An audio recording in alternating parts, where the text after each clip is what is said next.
Dahil nga po sa patuloy na pagkakalaglag ng Portland Trail Blazers kada taon, sinasayang nga talaga ni Damian Lillard ang kanyang talento dito. Yan naman ang ating unang pag-uusapan na susundan ko na rin ng latest update patungkol sa injury ni Paul George. Pag-uusapan na rin natin ngayon ang preview ng laro ng Lakers kontra sa Phoenix Suns at ang pinakahuling inilabas na balita kay LeBron James. Kaya mga idol, tara!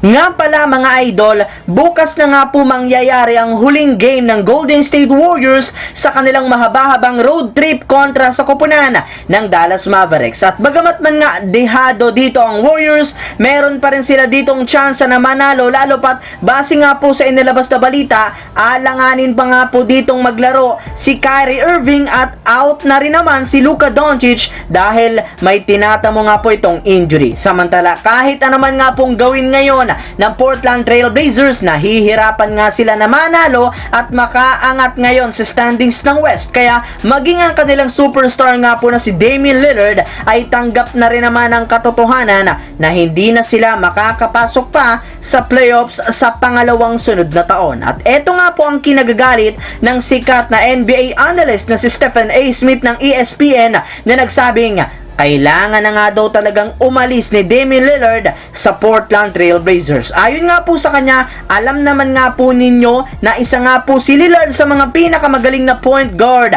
sa NBA. Ibinigay na rin naman nga po niya ang lahat ng kanya makakaya sa buong organisasyon ng Portland Trail Blazers. Ang kaso lamang, hindi rin naman nga ito gumana sa parati pa rin naman nilang pagkakalaglag kada taon. Kaya kailangan na nga po niyang umalis o mag-request ng trade sa kanilang team sa lalong madaling panahon, lalo pat nasasayang lamang nga po ng Blazers ang kanyang talento at ang kanyang mga prime years sa liga. Samantala, dumako naman tayo sa ating sunod na pag-uusapan kung gaano nga ba kalala ang natamong injury ni Paul George. Maliban nga po mga idol sa pagkatalo ng Los Angeles Clippers sa kanilang home game sa Oklahoma City Thunder, ay may isa pa nga pong napakalaking problema ang kanilang kinakaharap ngayon matapos magtamo ng malalang injury sa tuhod ang kanilang superstar na si Paul George. At nangyari nga ito nang magkabanggaan sila ng tuhod ng player ng Oklahoma City Thunder habang nag-aagawan ng rebound. 4 na minuto na lamang ang natitira sa fourth quarter. Sobra nga itong ininda ni Paul George kaya napahiga na lamang nga ito,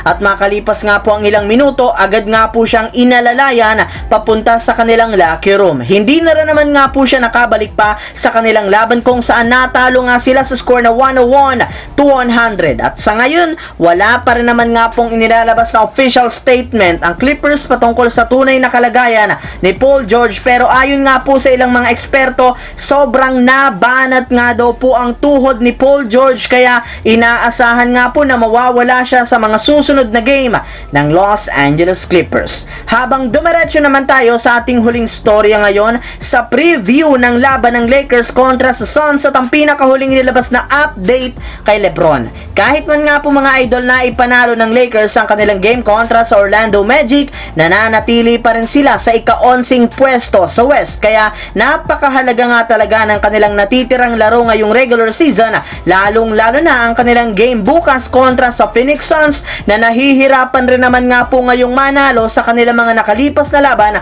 matapos magtamo ng injury si Kevin Durant. Bukod nga po kay Durant, hindi rin naman nga po makakapaglaro ngayon sa Suns ang kanilang big man na si DeAndre Ayton na meron rin namang tinatamo. Kaya dahil nga dyan mukhang liyamado nga agad ang Lakers pagdating sa kanilang lineup. Dagdagan mo pa, home court rin naman nga po ng Lakers gaganapin ang kanilang laban, kaya papabor nga po sa kanilang magiging bakbakan. Pero hindi rin naman nga pwedeng magpakampante ang Lakers dito, gayong hindi pa rin sila nananalo sa Phoenix Suns simula pa taong 2021. Maliban nga po dyan, hindi pa rin naman dito maglalaro ang kanilang big man na si Mo Bamba at ang kanilang superstar na si LeBron James na pinipilit na ngayong makapaglaro muli sa Lakers. Ayon nga po sa inilabas sa balita, sinusubukan na nga daw po ni LeBron na mapaaga ang kanyang pagbabalik kahit man hindi 100% na maayos ang kanyang kalagayan at katawan, dahil nga po sa nakikita niya na kailangan siya ngayon ng Lakers sa lalong madaling panahon.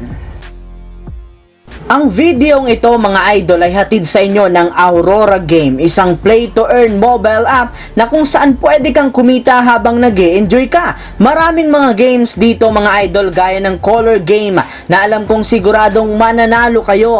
Dragon vs Tiger na simple lang pipili ka lang kung Dragon ba o Tiger ang mananalo. Meron ding Toss a Coin na alam kong alam nyo na at marami pang iba. Sobrang dali lang mag-register gamit lang ang iyong mobile number, hintayin ang verification code at gumawa ng password. Madali lang din mag-cash in at pag panalo, cash out agad gamit ang iyong GCash account. Kaya ano pang hinihintay nyo mga idol?